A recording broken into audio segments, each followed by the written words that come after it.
Welcome back, Sprocketeers. My name is Saffy Sprocket, and today we're embarking on another UK motorcycle guide, this time visiting the famous biker road Horseshoe Pass.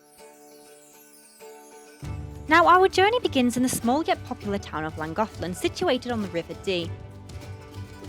Despite having a population of only 3,000, the town is a huge hit with both bikers and tourists due to its history steeped in myth, legend, and of course, great food and pubs. The town is a perfect starting point for your ride, with plenty of choices to grab breakfast before embarking onwards.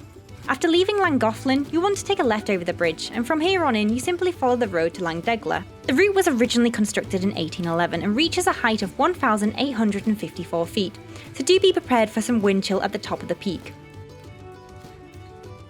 Now, the route itself is only 8 kilometers long, making it one of the shortest biker routes in the UK. However, nonetheless, it still remains one of my favourites to date. Now, all along Horseshoe Pass, it's not uncommon for fluffy crash demons to gather in groups on the roads, causing obstructions to all road users.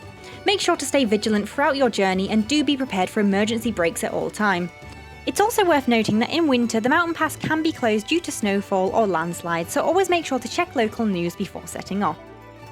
At the heart of the pass, you'll find the ever-popular Ponderosa Cafe located at the highest point.